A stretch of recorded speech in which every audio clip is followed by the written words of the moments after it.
Canal Livre está de volta. Temos hoje aqui, né, os filósofos Mário Sérgio Cortella e Luiz Felipe Pondé. Uma conversa super interessante que você não pode deixar de continuar assistindo. Por favor, Mito. Pois é, eles só não puderam assistir a conversa aqui no intervalo, né? Nós estávamos falando das nossas utopias, né? Da nossa juventude. Você sabe que no Brasil, às vezes, os intervalos, seja no governo, seja na vida, são mais reveladores. Mais reveladores. Normalmente é assim. Normalmente. Principalmente em congressos, na academia. Sim, na área das é o coisas, corredor, fora, né? No Congresso Nacional também, na sala de café.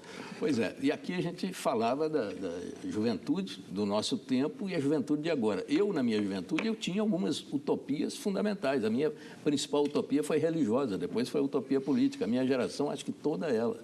Eu pergunto, a juventude de hoje, qual é a utopia que mexe com a juventude?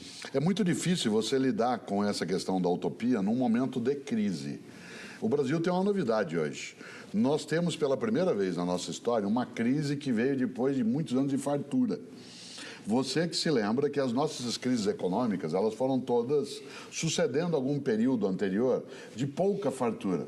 Mas se você lembrar, o Brasil de 2010, 2011, 2012, em que você tinha carro financiado em 80 meses, pessoas fazendo cruzeiro de navio, comprando linha branca, tendo emprego, faltando gente no mercado, e uma coisa magnífica que dá uma saudade, caos aéreo nessa época do ano, aeroporto tendo que colocar a polícia para organizar, o povo viajando, tudo isso nos colocou tão alto que essa crise, quando entrou em 2014 e 2015, ela nos deu mais do que susto, ela nos deu raiva. Porque eu estava vivendo um momento de fartura. Nossos filhos que têm menos idade, aqueles que têm mais não, eles cresceram como jovens acreditando na ideia da faculdade para todos, nós vamos chegar, o país que vai, o Stefan Zweig estava certo mesmo, era o país do futuro. De repente, qual é a utopia hoje? Hoje, boa parte da juventude tem como utopia sobreviver. Arrumar emprego, pagar as contas, casar, ter afeto. Às vezes o Pondé escreve sobre isso, é gostoso, né? Quando se imagina que são coisas mais comezinhas. As grandes utopias que você pode ter, que eu tive, também tenho algumas delas, não as deixei, elas em grande medida eram menos comezinhas. Elas são mais ligadas ao coletivo, né? Aquela ideia da salvação, né, em geral, da vida na política, na história, Pondé, do que hoje. O que havia naquele tempo nosso, né, que eu sou um pouco anterior, naquele meu tempo havia realmente isso que o professor Cortella disse. Hoje parece que a juventude está virando as costas para a política. Ela protesta, vai às ruas, o 2003, junho de 2003 foi um movimento bonito, democrático, 2013, mas existe alguma coisa, uma certa aversão da juventude para com a política. Isso eu acho muito ruim. Eu acho assim, um perigo. Eu acho assim, primeiro, no meu caso específico, eu de fato nunca cheguei a ter nenhuma utopia. Assim, sempre... Você foi niilista? Nem da Terra Prometida? Nem essa, nem da Terra Prometida. É assim, fui morar em kibbutz, porque queria conhecer... Então, mas não era um movimento utópico. Tinha uma alma black bloc, é isso? É mais ou menos isso, assim. Bom, eu fui anarquista na época do movimento estudantil e tal, mas eu fui para kibbutz porque eu queria conhecer a experiência socialista de fato. Não que eu tivesse uma adesão a ela de uma forma... Então, eu nunca fui uma pessoa muito utópica, mas... E talvez por isso, eu acho, às vezes, isso hoje acaba sendo um pouco, de certa forma, importante na minha visão de mundo, inclusive no modo como eu vejo o caso dos alunos hoje. Eu concordo, existe assim uma preocupação muito grande com ser efetivado no estágio, se vai conseguir trabalho, se vai conseguir morar sozinho, né? Agora, no plano das utopias, não nesse sentido de ser efetivado e coisas assim, o que eu acho que acontece é que as utopias, o mecanismo utópico, ele foi aprendido pela lógica de mercado. Então, hoje tem uma utopia que é ser vegano, ser puro no corpo, ter saúde total, respeitar completamente as opções sexuais, ser utópico com relação à sensibilidade com os animais. Eu acho que a grande sensibilidade com os animais, e eu, inclusive, adoro animal, tenho 3 cachorros e tudo mais, mas, assim, a sensibilidade com os animais hoje, ela vai de passo a passo à falta de saco com o ser humano. Então, assim, as pessoas são muito narcisistas, inclusive os jovens, mas você usou a palavra coletivo aí. Hoje a palavra coletivo está em toda parte entre os jovens. É coletivo disso, coletivo daquilo, coletivo daquele outro. crowdfunding. É tudo coletivo. Agora, por exemplo, vínculos afetivos são cada vez mais difíceis. Eu acho que nunca houve uma juventude que confia tão pouco nas pessoas como a juventude de Agora, hoje. nós temos uma novidade, que eu acho que é boa, sem desconsiderar isso que o Pondé levantou. Que também é bom. Claro. Uma parte dessa juventude hoje, ela se interessa por alguns temas mais coletivos, mesmo que seja ainda no campo, por exemplo, a necessidade do lucro higiênico, dele ganhar a vida num negócio que não seja destrutivo em relação ao ambiente. Não, isso tem. Tá, você enxerga isso. Se ele puder, corrente, né? Se ele tiver dinheiro para Então, isso. mas tem um terceiro passo nisso, que é o seguinte: nunca nós tivemos tanto interesse pela questão da filosofia como nos últimos 20 anos. Haja vista que um canal livre que vai olhar 2016, por exemplo, tem a presença de 2 professores dessa área, quando num país, durante décadas, você faria um canal livre com 2 economistas. Você faria uma discussão com 2 antropólogos. Agora, Mas professor... agora, outro dia nós estávamos num debate, ambos, junto com o Karnal, em que foram para discutir política. As pessoas foram. Era um evento aberto na cidade de Campinas. Tinha 4.200 pessoas. 4.200 pessoas num espaço aberto para discutir política. E eles foram. Há uma curiosidade crescente numa certa área da juventude. Isso não há nenhuma dúvida. Mas há também um fechamento de ideias, de mas posição. isso no conjunto. Mas de posição. Eu vejo, por exemplo, o debate dos jovens na internet. É aquela coisa de o adversário vira inimigo.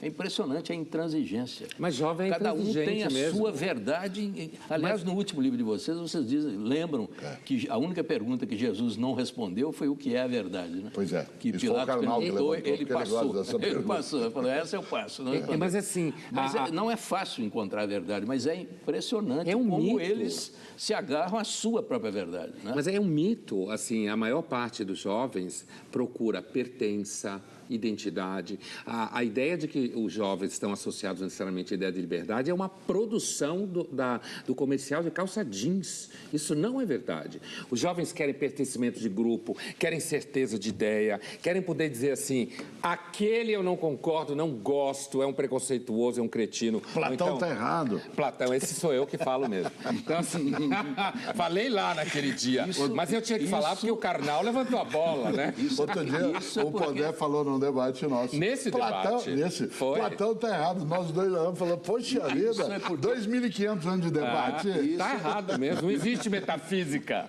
Era disso que eu falava. Isso é porque nós não falamos de Rousseau aqui. Isso não tem a ver. Sim. Olha, mas o Rousseau agora, estava mais errado eu ainda quero do que colocar Platão. um problema para vocês. Será que isso tudo que nós estamos falando sobre utopia, sentimento de pertencimento, não é assim, não é atinente a uma pequena, mínima parcela da população? Porque o que nós estamos vendo aqui é uma marcha ré para trás na pirâmide social. Por exemplo, os dados sobre a educação, a avaliação dos estudantes brasileiros é terrível, é tétrica. A gente está voltando para trás, né? E sem educação, como é que é possível formular questões de natureza filosófica, por exemplo? Ora, você tem hoje, Panunzio, sim, uma parte das elites escolarizadas tem um interesse mais direto por questões como, por exemplo, essa que nós estamos falando. Mas não tem sido estranho que a gente encontre nos debates, nas palestras, nas atividades, pessoas de todas as camadas sociais. Pessoal que lida com o rap, né, que lida com a proposta de movimentos alternativos nas áreas de periferia. Então, se havia até há 20 anos, 30, um interesse mais intelectualizado, mais erudito, hoje ele se disseminou um pouco.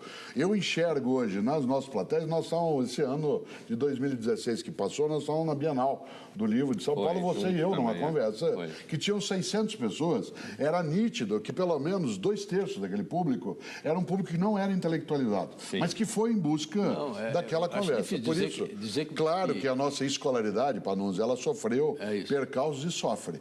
Mas a nossa educação, no sentido político mais amplo, ela ganhou um avanço. Porque a gente não pode confundir escola... cada vez piores. Então, escola e educação não são a mesma coisa. A prova é que às vezes a escola não é aquela que forma a pessoa no sentido político. E sobre o processo de educação formal, o que vocês têm a dizer sobre esse ano de 2016? Tivemos realmente alguns números muito pouco alentadores. Então, você avalia um país quando você pergunta para as pessoas na área de educação qual é o nome do ministro da Educação. Se eu fizer essa pergunta agora, claro que aqui a mesa... Hoje ou ontem? Hoje, ontem, ou talvez anteontem. Tá? Essa ideia de você ter qual é a influência de um gestor ou um gerador de políticas públicas na área de educação escolar, ela é importante quando você tem uma referência nesse campo. Quando essas referências elas se ausentam, né, você tem mais dificuldade de lidar.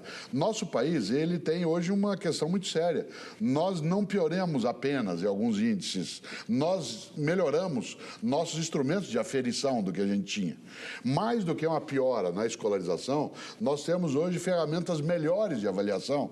É mais ou menos como quando não existia uma série de procedimentos de investigação médica, nós não identificávamos aqueles cistos que vez ou outra aparecem no nosso fígado, no nosso rim. O câncer de próstata não era, exatamente. Não era problema nenhum. Eu não vejo, desse modo, não quero ser utopista malévolo, mas não acho que a posição é catastrofista. Nós avançamos muito em educação escolar no Brasil nos últimos 30 anos. Claro. Nos dois governos do Fernando Henrique, nos dois do Lula, no primeiro governo da Dilma, nós tivemos um avanço imenso na área de educação escolar. É que a nossa situação era tão precária, ela era tão indigente, que a saída que nós demos, isto é, o descolar da UTI na área de educação escolar, não foi suficiente. Mas, professor, mas não foi mesmo, porque há alguns dados que são particularmente chocantes. Essa última pesquisa que foi divulgada aí, exatamente, a maioria dos nossos estudantes não conseguem ler e entender um texto. Mas eu tenho uma pergunta sempre para os economistas, vocês não o são, não poderão respondê-lo, nem o Pondé, nem eu. Mas é assim, se educação escolar é um elemento tão decisivo na questão nacional, e o Brasil ocupou nas últimas pesquisas o lugar 63. 70. Como é que nós somos a 8ª economia mais poderosa do planeta? Significa, então, que se a gente sair do lugar 63 em escola e passar para o lugar 15, nós vamos ser o primeiro país do mundo em economia? Eu já ouvi alguma coisa semelhante. Então, não acho que há uma relação de causa e efeito. Então, não há. Mas há uma relação entre escolarização e bem-estar social. E há também em relação à participação política, à geração de renda. Mas não é tão automático. Senão nós não seríamos uma das piores em educação escolar e um dos 10 maiores do mundo na área de PIB. Se fosse automático, não seria desse modo. Mas a nossa capacidade de competir está lá embaixo. E aí eu estou falando de economia mesmo. E estou falando da disputa internacional. Mas é a formação técnica que acaba ficando então não é bem prejudicada. isso. A gente está muito atrasado. Não que a gente tenha retrocedido. Não tem retrocesso. Mas nós estamos muito mal. Sempre estamos, é claro, porque educação escolar não é uma questão nacional. É uma questão de governo. Enquanto nós não tivermos a educação como um projeto de nação, em vez de ser um projeto de governo, nós não teremos alternativa. As nações que são referência hoje no campo da educação escolar, especialmente lá do Sudeste Asiático, todas elas colocaram a educação escolar como um projeto nacional. E o candidato a gerir uma nação teve que se comprometer com aquilo. Para nós é projeto de governo. Se é projeto de governo, tem mandato. Se tem mandato, tem tempo certo. Se tem tempo certo, vai embora. Isso significa que todo o esforço de escalonamento, de adensamento de recursos, ele se esvai. Agora, se é um projeto de nação, aí é diferente. Nós ainda não tivemos esse projeto. Não tivemos ainda. Bom, eu vou aproveitar essa pausa, vou fazer mais um intervalo comercial. A gente volta já para o último bloco do Canal Livre dessa noite. Até já, então.